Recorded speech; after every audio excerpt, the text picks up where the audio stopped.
Buenas noches, muchas gracias. Lamento não saber falar espanhol. Vou tentar falar devagar. E se tiverem dificuldades para entender, a Janaína pode fazer a tradução. Nós vamos apresentar hoje o resumo deste livro, Ciência da Vida Depois da Morte. É um livro, não é um livro espírita, é um livro feito para o ambiente científico, em que nós analisamos o que existe de evidências científicas de que nós somos mais do que este corpo. Quando o corpo morre, a mente, a alma sobrevive. Muitas vezes se pergunta de onde vem a crença na sobrevivência da alma. Por que tantas pessoas acreditam na sobrevivência da alma? Que vivemos além. Muitos dizem que é um mecanismo de defesa, ilusões, fantasias para lidar com os problemas da vida. Outros são alucinações, visões, doenças mentais que fazem as pessoas acreditarem que estão vendo parentes falecidos, por exemplo. Ou pode ser também uma real percepção de uma dimensão espiritual transcendente da realidade. Se acredita, muitas vezes, que hoje em dia não se acredita mais na vida depois da morte. Mas isso é falso. A maioria dos países do mundo, a maioria da população acredita que tem vida depois da morte. Mesmo na Europa Ocidental,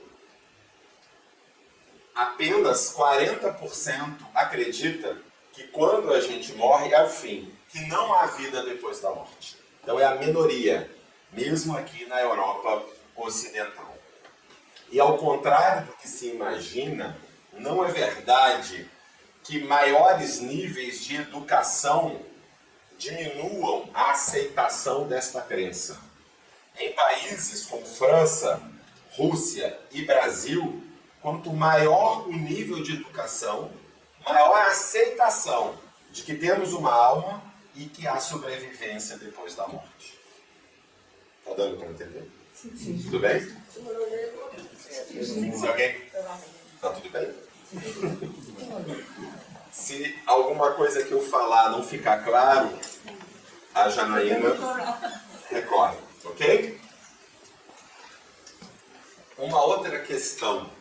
Será que a crença na vida depois da morte afeta a saúde mental? Será que ajuda ou atrapalha a saúde mental? Há vários estudos, inquéritos, investigando, pesquisando, mostrando que quanto maior a crença em vida após a morte, menor a ansiedade e maior a tranquilidade. Menos desespero no final da vida, menos suicídio e menor aceitação da eutanásia. Maior satisfação com a vida e menos sintomas psiquiátricos. Então a crença na vida depois da morte tem um impacto positivo sobre a saúde mental. Mas a pergunta é verdade essa crença ou não?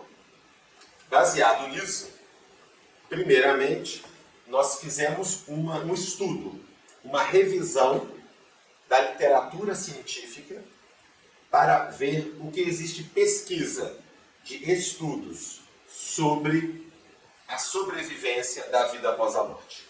Primeiramente, publicamos um livro em inglês por uma das maiores editoras científicas do mundo, a Springer. Depois, traduzimos a obra para o português e estamos agora lançando em espanhol.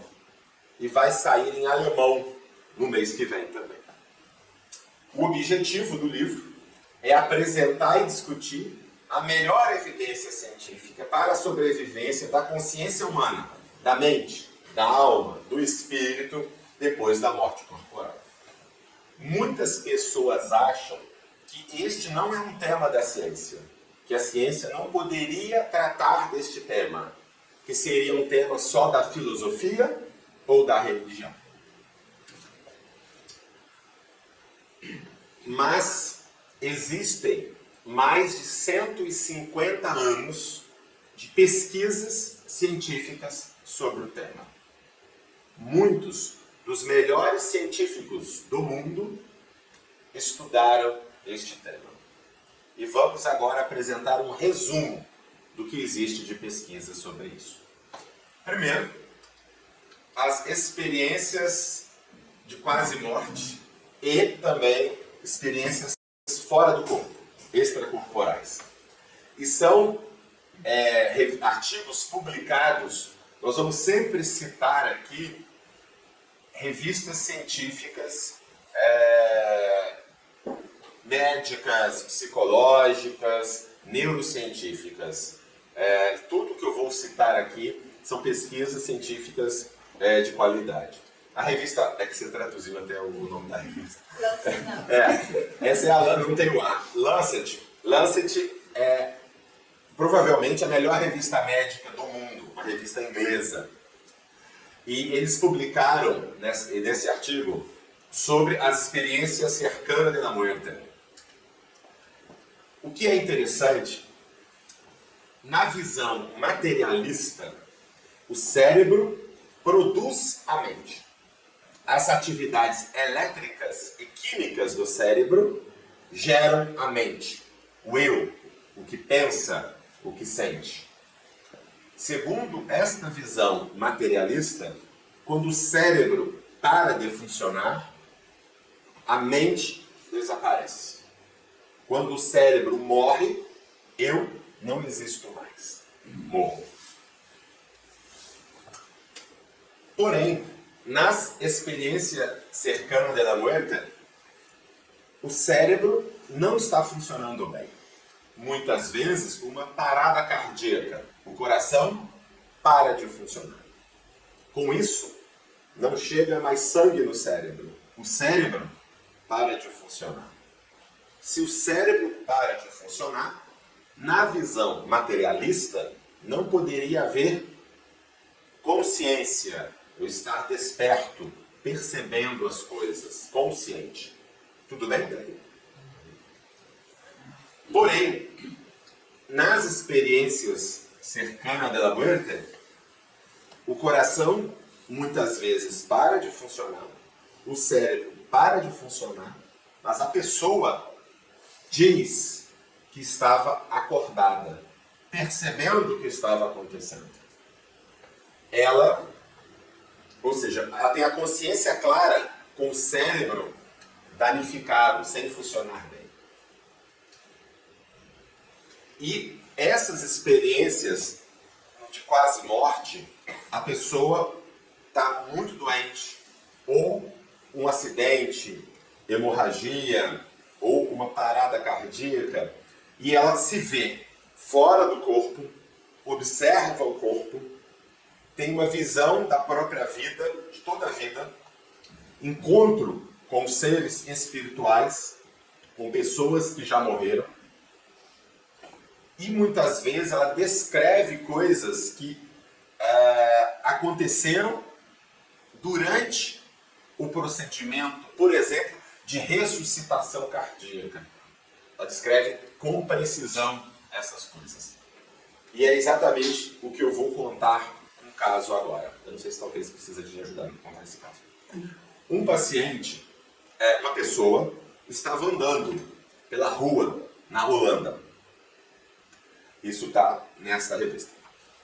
Ele teve uma parada cardíaca, um infarto, uma parada cardíaca e caiu.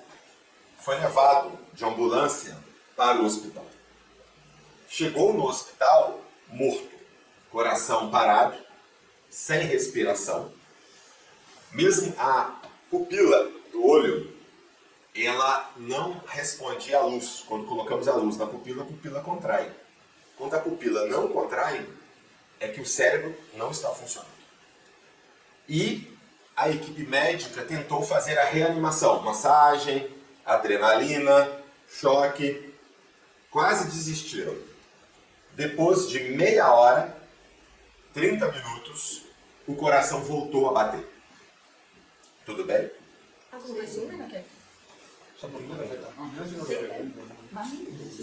Tudo bem? O coração voltou a bater. Mas o paciente ainda estava em coma, inconsciente. O paciente foi levado para a unidade de terapia intensiva, melhorou, foi para a enfermaria. Ele estava na enfermaria e veio um enfermeiro. Quando o enfermeiro chegou, ele disse para o enfermeiro: você sabe aonde está a minha dentadura? Como é que é dentadura? Dentadura. A dentadura é importante.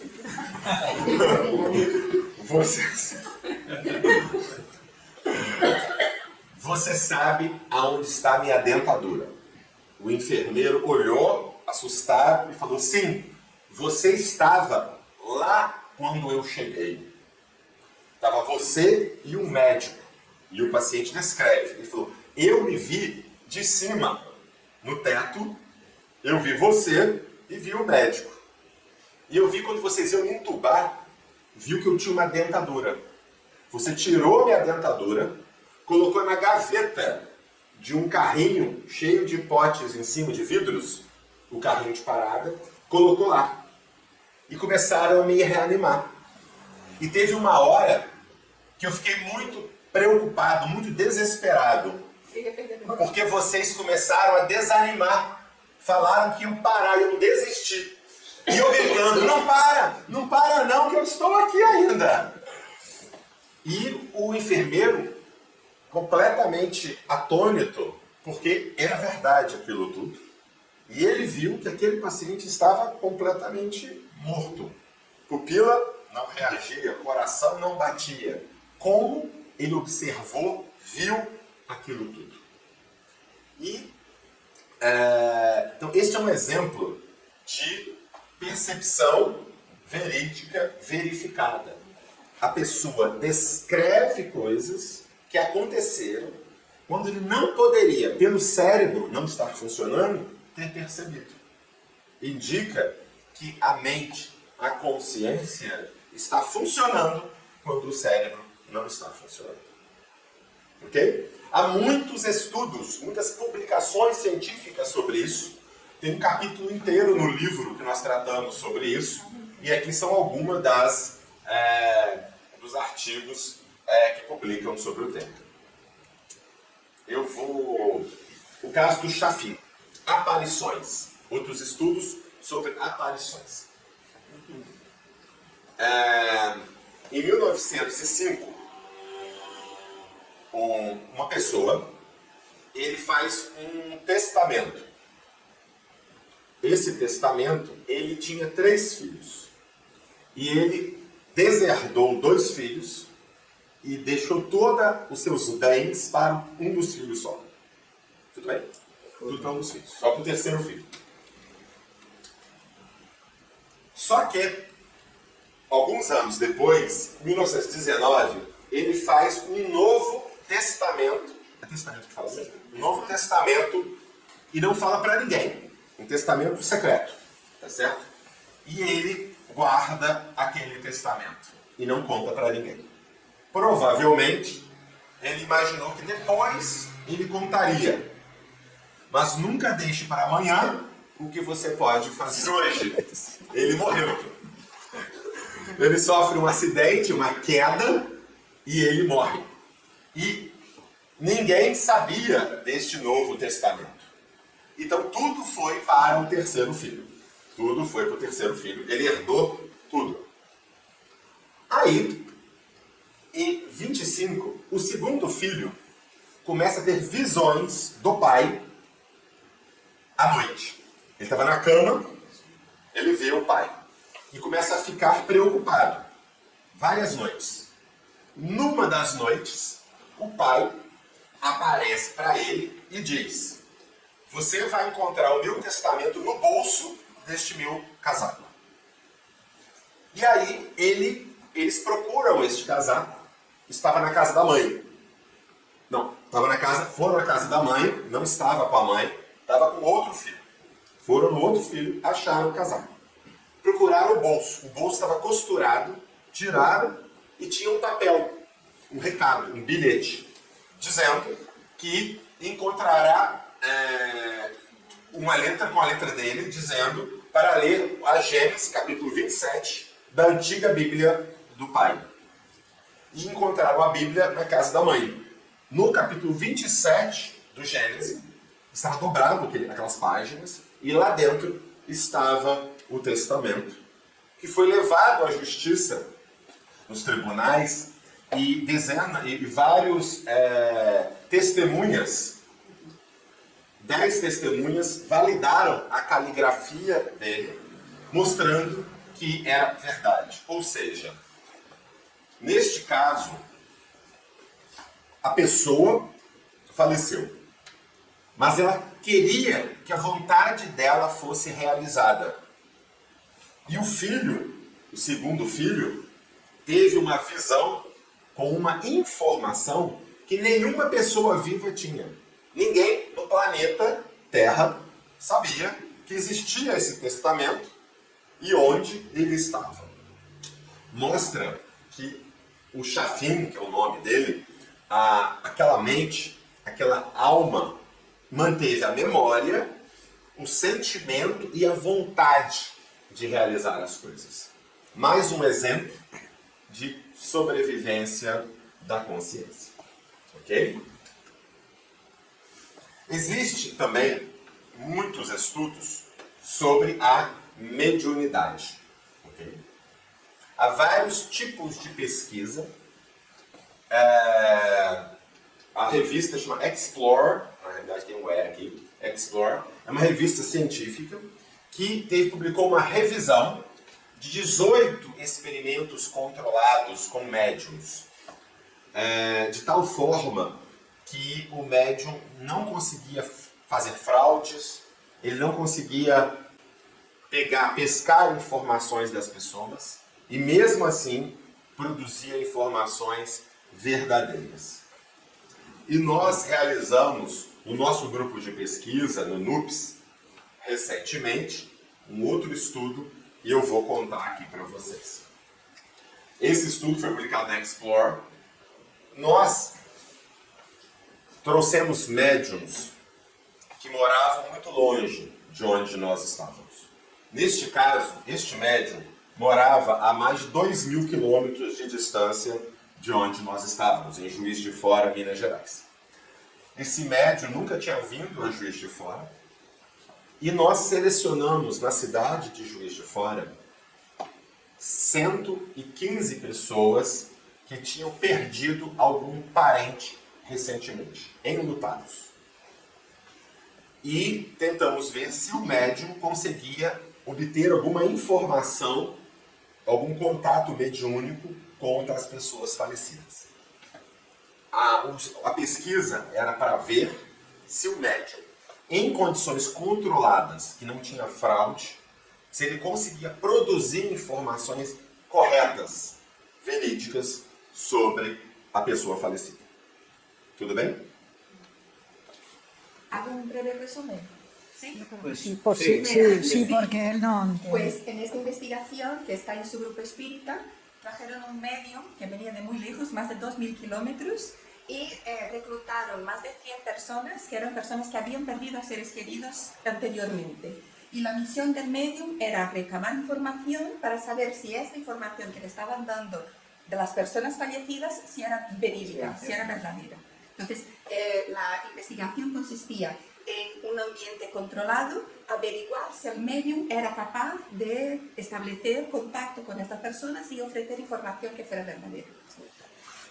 Que na pesquisa, a preocupação é se o médium está fazendo alguma fraude.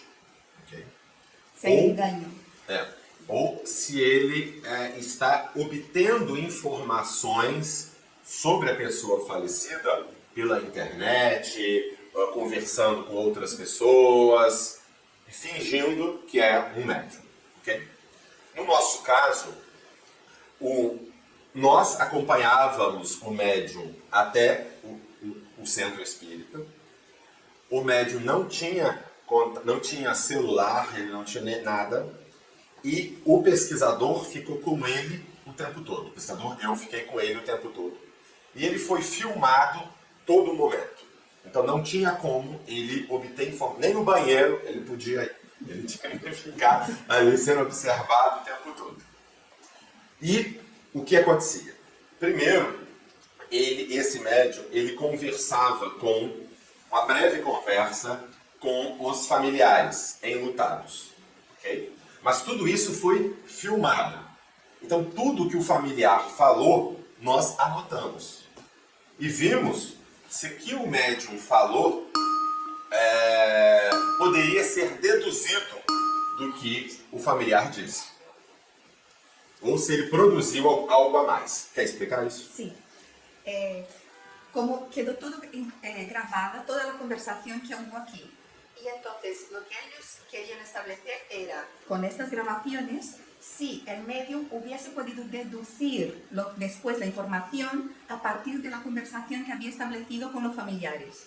Esto era lo que querían descartar, ¿no? Que no hubiese conseguido la información por internet, etc., pero tampoco a partir de lo que los mismos participantes, las personas, les están contando. ¿Se entiende? ¿Se entiende? No le dejaban ni ir al baño siquiera al médium, para que no tuviera, Isso. Okay? para que no tuviera ningún... Então, inicialmente, tive uma pequena conversa que nós gravamos e depois, nesta conversa, o médium já começou a falar coisas sobre o filho deles. E depois ele psicografou uma carta. Tudo bem? Muito bem. Vou pegar um exemplo. O Vitor, ele morreu de leucemia aos 12 anos, em 2018. Esta sessão foi em 2019, em Juiz de Fora. Ok?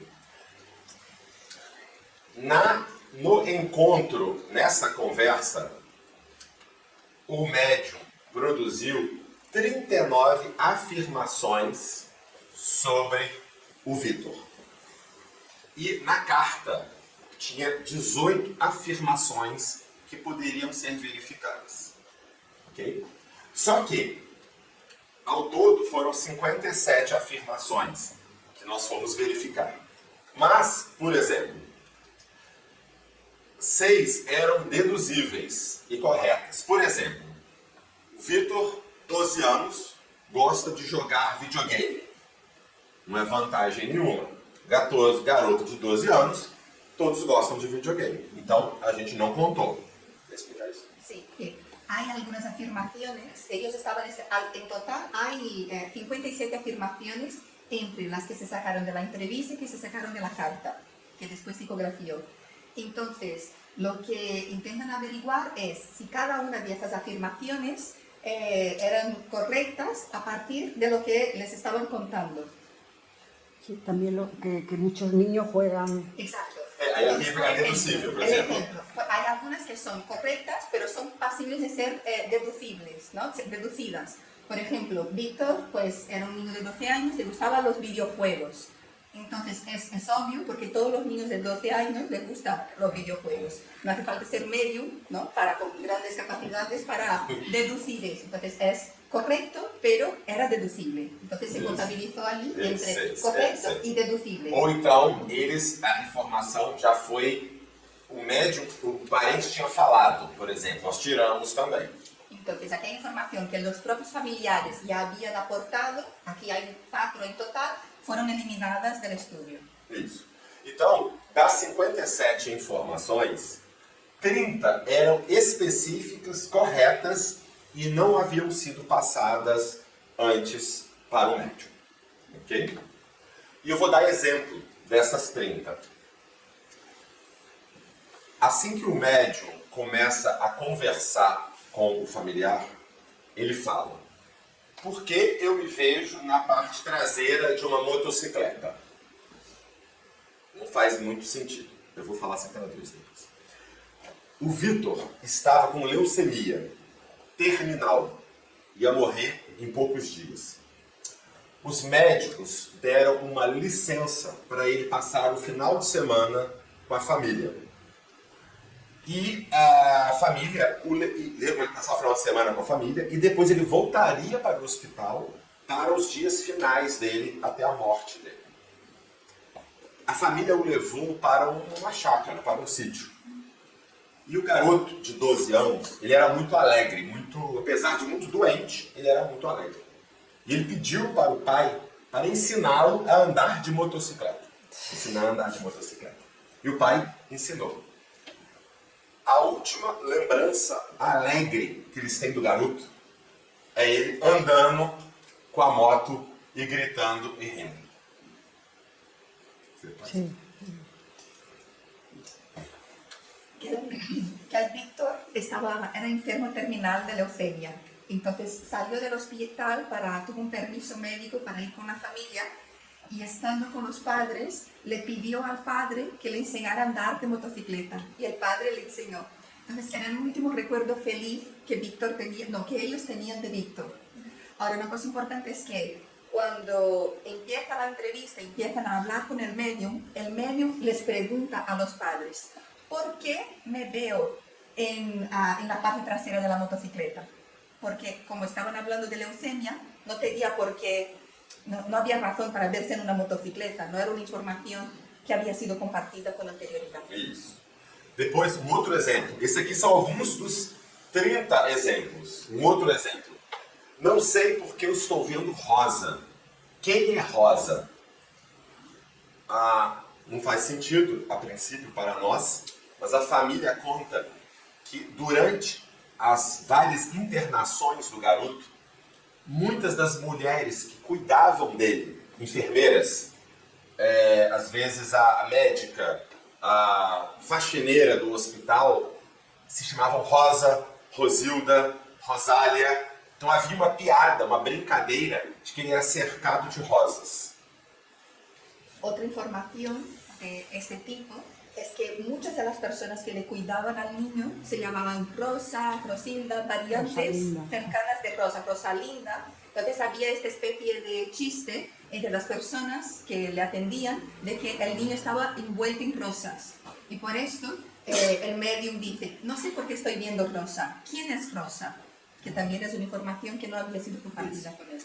Depois, ele começa a psicografia. Na psicografia, a primeira frase é essa. Mi madre, mi padre. Para desbloquear Vitor. Mas desta vez, não necessitamos de uma contrassenha para nos amarmos, para nos falarmos. Fomos ver com a família. Vitor era a senha padrão que a família usava para computador e internet.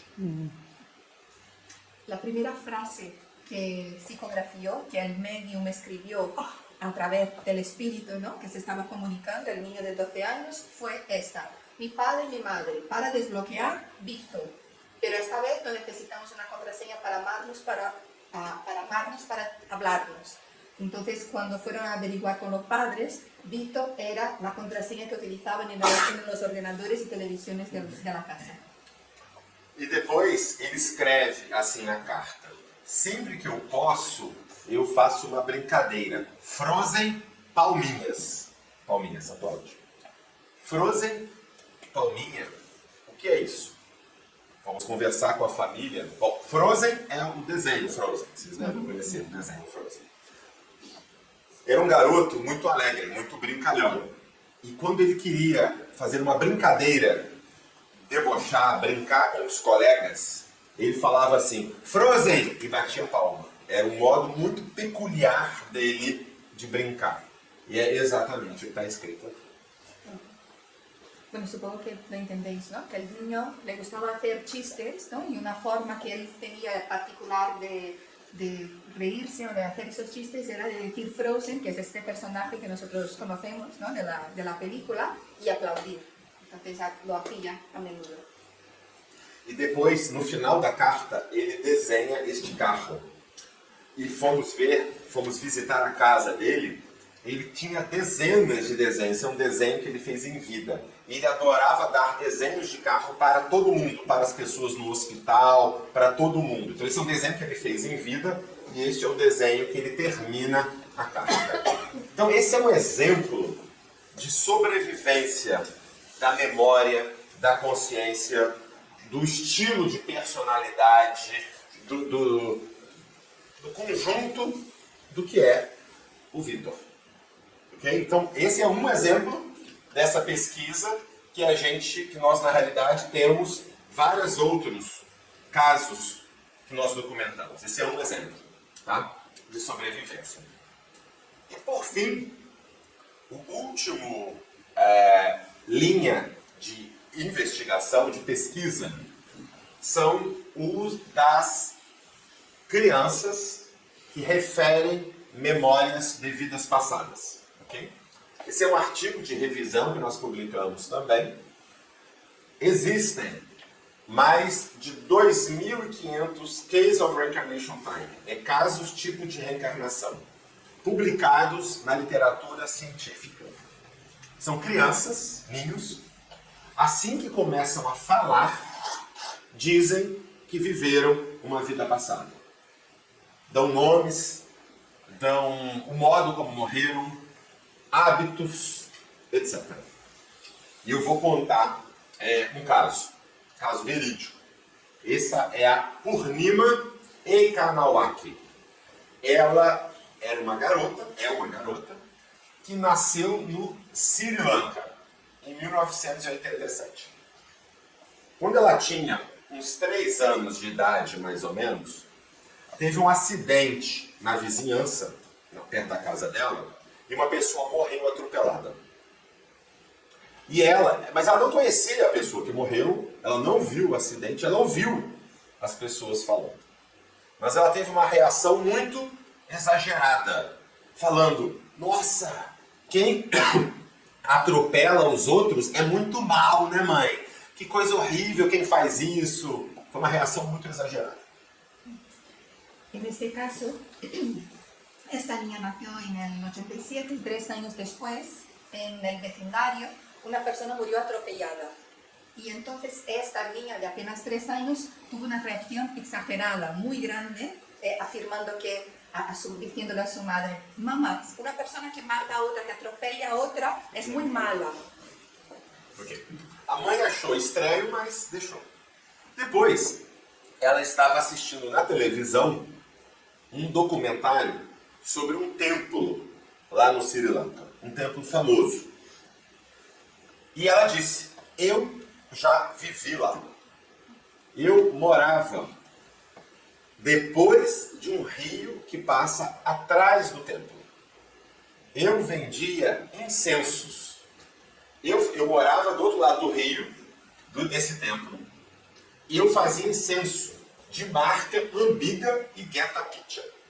A mãe achou que ela estava inventando, porque aonde eles moravam não existia incenso Ambika e Geta Pitya. E Geta Pitya era o nome de uma loja que tinha ali perto. Ela deve estar misturando as coisas. Eu estava indo a vender incenso numa bicicleta e um carro grande passou em cima de mim e eu morri e vim parar aqui. Mais ou menos isso o que ela falou. Muito bem. E foram investigar. Esse é o Templo Kelânia. Atrás do Templo Kelânia passa o rio. E foram procurar fazedores de incenso que moravam lá. E encontraram ele. Ele tinha um sócio, que era um cunhado dele, que fazia incenso com ele. E eles faziam incenso de marca Ambika e Geta Pitya. E o cunhado dele estava indo de bicicleta vender incenso e morreu atropelado por um caminhão. Quando mostraram para a menina este incenso, ela falou: mas vocês mudaram o envelope, não era assim antes. E mudaram mesmo, era verdade. E perguntaram para ela se ela tinha alguma marca de nascença. E ela tinha, aqui. uma mancha branca. Desde que nasceu, ela tinha essa mancha branca. Ok? E conseguiram ter acesso ao laudo de necrópsia. Chama isso aqui? O laudo de necrópsia do acidente do fazedor de incenso. Esse laudo. E esse laudo mostra que a pessoa morreu com a roda do caminhão passando aqui, fraturou a costela que penetrou baço, pulmão e fígado. A lesão fatal foi exatamente ali. É comum nesses casos terem marcas ou defeitos de nascença que batem com a lesão que gerou a morte da personalidade anterior. E é o que aconteceu com a Purnima. O fato é que, ao todo, ela falou 20 afirmações sobre a vida passada. Dessas, 14 eram corretas, 3 incorretas e 3 não se conseguia verificar. Mas vemos que não são frases genéricas. É dizer que ela fazia incenso, a marca do incenso, como que ela morreu, a marca de nascimento, tudo isso, ou seja, mostrando e mais. Essas crianças não só têm a memória, têm a marca, como tem marcas emocionais. Aquela reação dela ao atropelamento é compatível com o modo da morte dela. Uma reação meio fóbica frente a algo que teria gerado a morte dela anterior. Então essas são características comuns nestes casos. E como eu disse, há mais de 2.500 casos documentados deste tipo. Ok?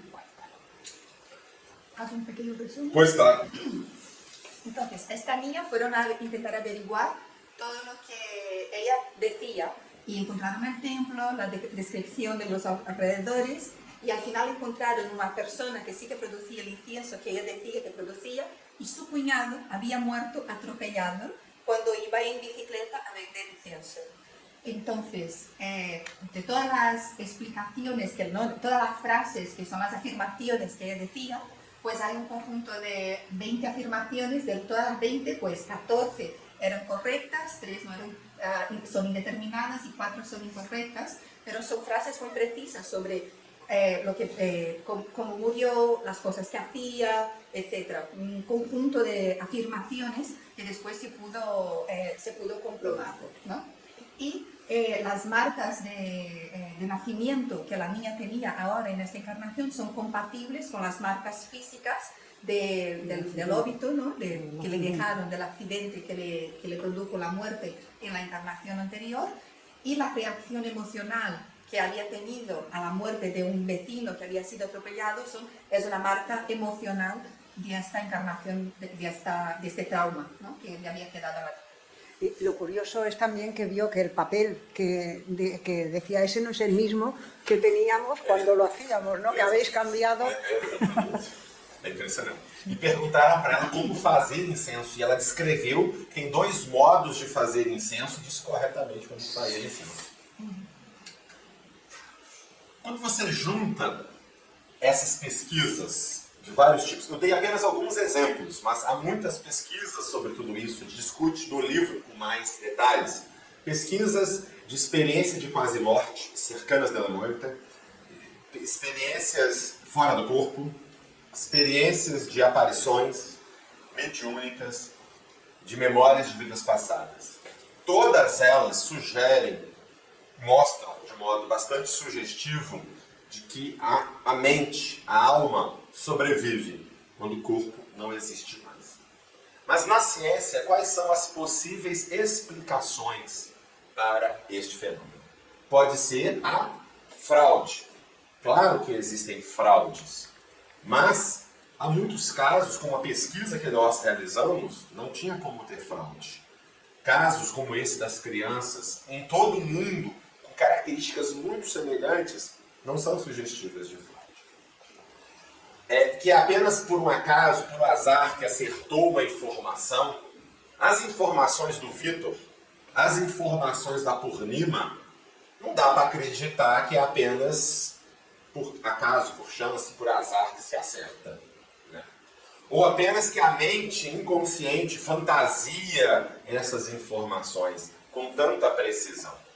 Tá certo? Então, o que a gente mostra do ponto de vista científico? Uma convergência de um conjunto diverso e sólido de evidências que mostram que há uma persistência da memória, do caráter, da personalidade das pessoas na vida futura. E são muitas experiências, as aparições, a mediunidade, experiências cercanas da morte, os casos de reencarnação, que se reforçam e apontam para a mesma conclusão: sobrevivência da consciência. E essa crença sempre foi muito frequente em todas as culturas e todas as épocas. Porque estes fenômenos aqui não são fenômenos de uma religião, não é do espiritismo, do hinduísmo, são experiências humanas, sempre existiram em todas as épocas. E muito dos cientistas mais competentes dos últimos 150 anos têm replicado esses estudos que nós estamos falando. Então, acho que essa é a conclusão. Então, aqui está o livro agora em espanhol, o alemão, que vai sair mês que vem. E eu estou à disposição para a gente responder perguntas de vocês, né? Depois o livro está aí, também eu posso fazer alguma dedicatória, autógrafos e tudo mais, para a gente poder conversar um pouco. E esse livro, ele se dirige para pessoas, é um livro científico, feito inicialmente por uma editora científica, mas ele é escrito para o público em geral também compreender. E independente da religião, do que a pessoa tenha, é importante que se saiba o que existe realmente de pesquisa da ciência sobre a vida depois da morte. Eu queria agradecer muito. Buenas noches, muchas gracias.